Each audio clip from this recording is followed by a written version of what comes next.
वक्फ कानून के खिलाफ मौलानाओं ने नए सिरे से विरोध प्रदर्शन का ऐलान कर दिया है। मस्जिद से लेकर सड़क तक मुस्लिम संगठन एक बार फिर वक्फ कानून के खिलाफ हल्ला बोलने के लिए तैयार हैं।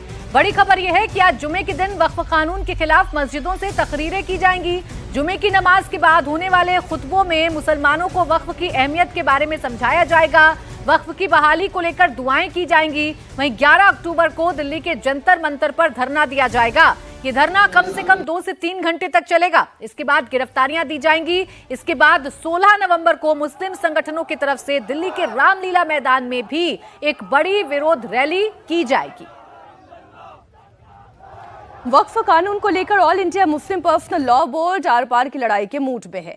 मोदी सरकार को घेरने के लिए all India Muslim Personal Law board ने अपना पूरा प्रोटेस्ट प्लान जारी किया है। आज जुमे की नमाज के बाद मस्जिदों से तकरीरें करके मुसलमानों को विरोध प्रदर्शन करने के लिए उकसाया जाएगा।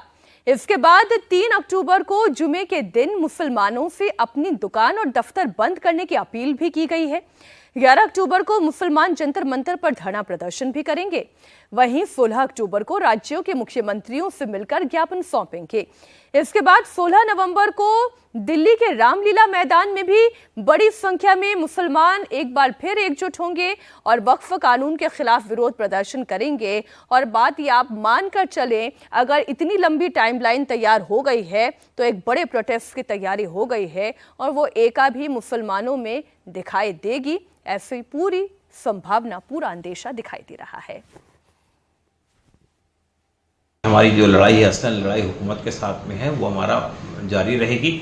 और हमने जो वक्ती तौर पर सुप्रीम कोर्ट के अंतरिम फैसला आने तक के जो अपने प्रोग्रामों को स्थगित किया था, वो प्रोग्राम दोबारा शुरू करने जा रहे हैं। ये जो प्रोग्राम आप शुरू करने जा रहे हैं उसमें धरना है, जुलूस है, वक्फ मार्च है, उसमें मेमोरेंडम दिए जाना है, उसमें राष्ट्रपति भवन पे मार्च है, उसमें चीफ मिनिस्टर्स के असेंबली पे मार्च है, और उसके बाद उसमें गिरफ्तारियां हैं। और उसके अंदर जो है फिर एक बड़ा प्रोग्राम है रामलीला मैदान के ऊपर में 16 नवंबर को। हमारा मानना ये है कि पहला हमला तो वक्फ पर है, लेकिन उसके बाद किसी के भी धार्मिक स्थल बाकी नहीं रहेंगे। ये हुकूमत जो है वो धार्मिक स्थलों से पे हमला करना चाहती है। बुनियादी तौर पे ये धर्म के ख़िलाफ़ है और वो धार्मिक स्तर पे हमला करेगी। तो वो ईसाइयों की हो, बुद्धिस्टों के हों, या सिखों के हों या हिंदुओं के हों। तो हमने सबसे अपील कर रहे हैं और इंटरफेथ प्रोग्राम जो रखे हैं उसके अंदर ख़ास तौर से इसी बात का वो रहेगा। हमारे सहयोगी शोएब रज़ा इस खबर पर जुड़ गए हैं। शोएब, सुप्रीम कोर्ट में मामला तो है और सुप्रीम कोर्ट का हाल ही में जो फैसला आया था वो भी काफी हद तक मुसलमानों के पक्ष में दिखाई दे रहा था। फिर भी इतना बड़ा विरोध प्रदर्शन करने के पीछे मंशा क्या है? क्या सुप्रीम कोर्ट पर भरोसा नहीं है या फिर एक दबाव सरकार पर बनाने की ये कोशिश है? देखिए, जब शुरुआत में हमने सुप्रीम कोर्ट का जो अंतरिम आदेश आया था कुछ दिनों पहले, उस दिन मीनाक्षी आपसे बात भी हो रही थी, उस दिन कासिम रसूल इलियास ने शुरुआती तौर पर उसका स्वागत भी किया था।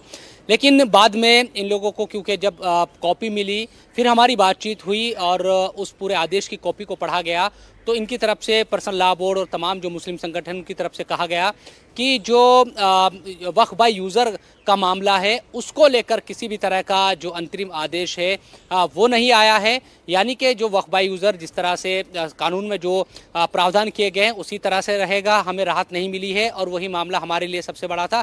इसलिए हम फिर से जो आंदोलन हमारा चल रहा था उसको हमने रोक दिया था बीच में, क्योंकि इंडिया पाकिस्तान का हमने देखा कि जो लड़ाई भी हुई, जंग हुई, उसके बाद हमने देखा कि कई तरह के जो मामले हैं वो हुए, उस वक्त उसको रोक दिया गया था। ये इनकी तरफ से कहा गया और अब फिर से उन तमाम चीजों को शुरू किया जा रहा है। ठीक है, जिन चीजों प्लान की बात तो पूरा तैयार हो चुका है। अब बस देखना यह है कि मुस्लिम पर्सनल लॉ बोर्ड इसे इम्प्लीमेंट किस तरीके से करता है और क्या शांतिपूर्वक ये प्रदर्शन आगे बढ़ पाता है या नहीं। बहुत शुक्रिया शोएब आपका इस पूरी जानकारी के लिए।